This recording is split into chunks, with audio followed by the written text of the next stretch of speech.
Allahumma sholli ala sayyidina Muhammad wa ala ali sayyidina Muhammad. Hamdalillah bila nihayah. Ya Rabbana lakal hamdu milas samai wa mil al ardi wa mil ma syi'ta min syai'in ba'du. Allahumma sholli ala sayyidina Muhammad wa ala ali sayyidina Muhammad.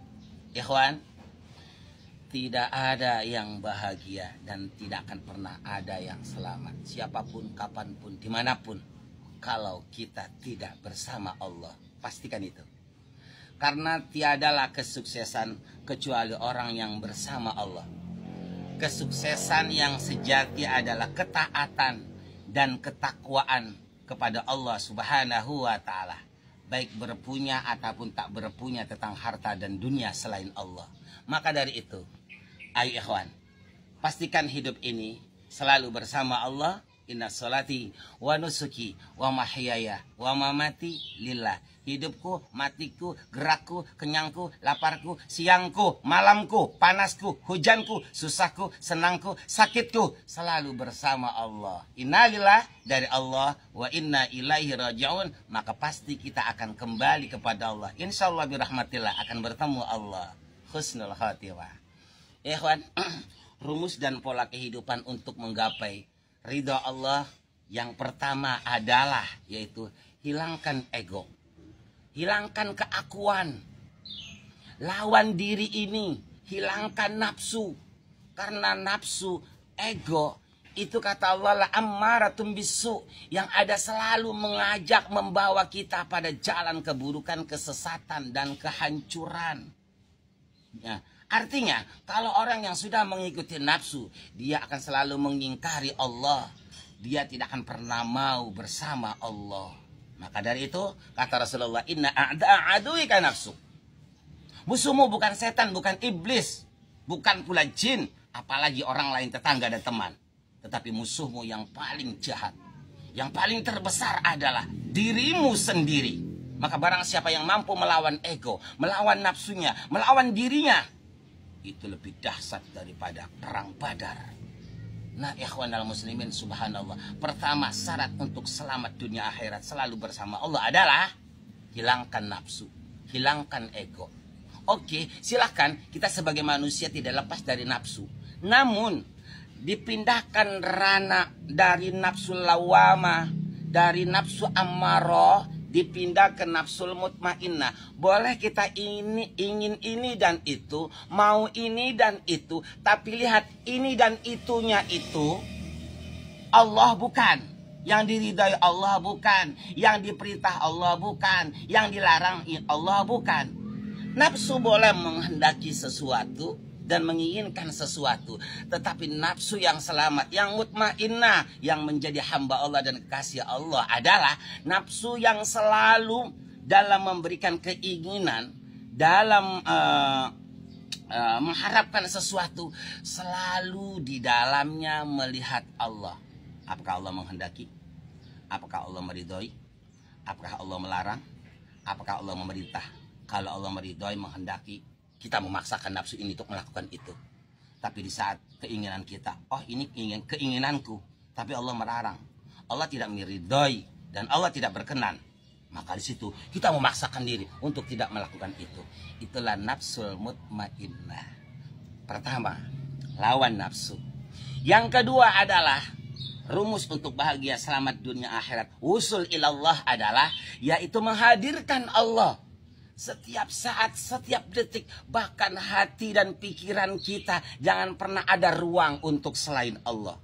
Sempurnakan dalam hati dan pikiran kita, hidup dan mati kita, selalu yang hadir Allah. Lillah, lillah, lillah, ibtigha limardatillah wa mahabbatan li rasulillah.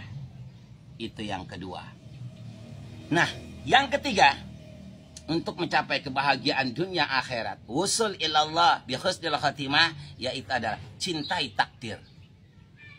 Seperti apapun takdir Allah, af'al Allah yang telah Allah realisasikan, yang telah Allah manifestasikan, yang telah Allah iradati kepada manusia, pastikan bahwa semuanya itu adalah terbaik, benar, dan bagus. Walaupun rasanya berdarah-darah, menyedihkan, menyakitkan, itu adalah penilaian nafsu kita dan akal kita, bukan penilaian Allah. Namun bagi Allah, apapun yang dilakukan Allah, afalnya, sifatnya, irodatnya, pasti bagus, pasti benar, pasti yang terbaik untuk kita. Hanya orang-orang kafirlah, hanya orang-orang munafiklah yang mengingkari takdir Allah. Mereka menginginkan semua takdir Allah itu menurut egonya dan nafsunya. Baik, selamat, enak. Tapi tidak mau dan tidak menerima ujian dan kodok dari Allah. Padahal yang walaupun menurut kita pahit, menyedihkan, menyusahkan, itu kodok takdir Allah adalah pasti terbaik. Sebagai ujian untuk kita, keimanan kita dan ketakwaan kita.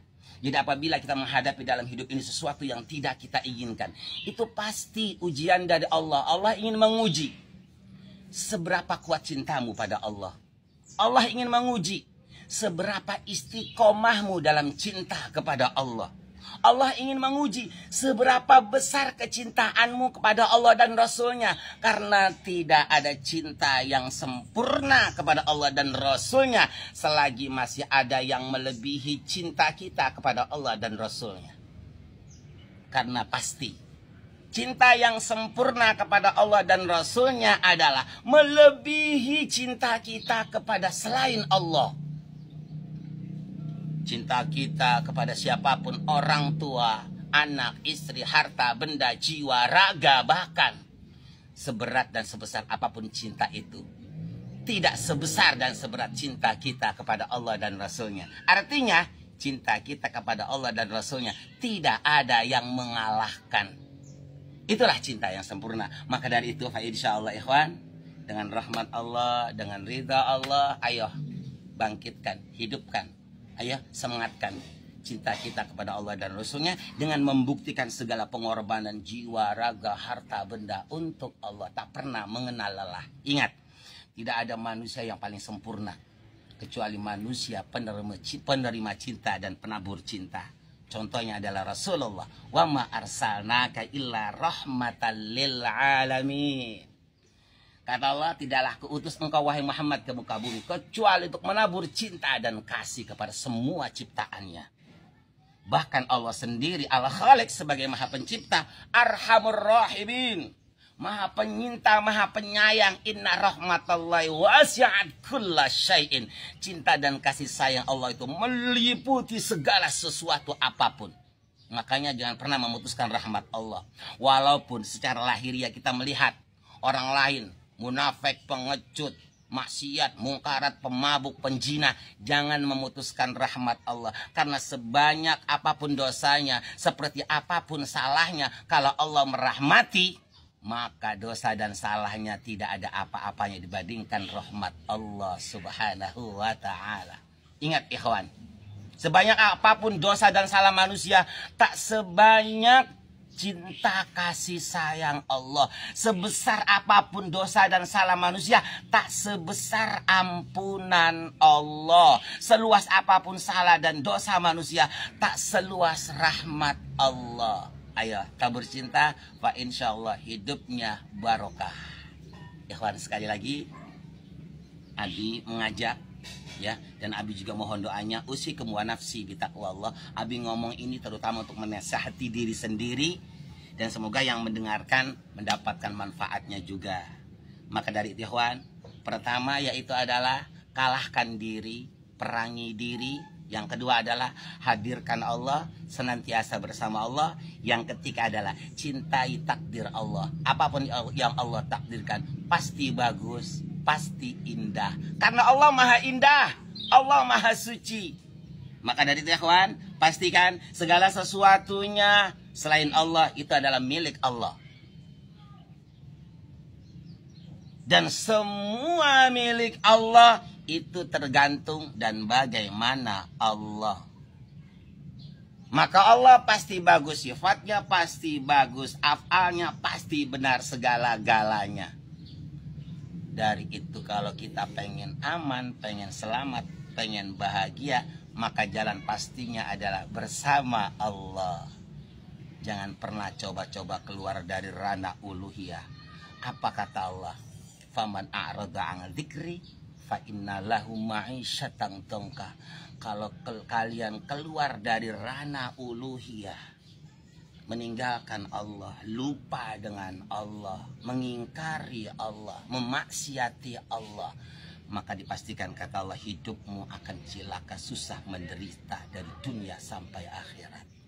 La haula wala quwata illa billahil aliyil azim. Sekali lagi ikhwan, kita sebagai manusia pelaku salah, pelaku dosa, pelalai, pelupa, ayo tahu diri dengan memperbanyak istighfar, bertobat kepada Allah, ayo mengalahkan ego, menghilangkan ego, dihadirkannya Allah, perbanyak istighfar, mengingat Allah, mentaatinya. Insya Allah husnul khatimah. Sallu ala Nabi Muhammad.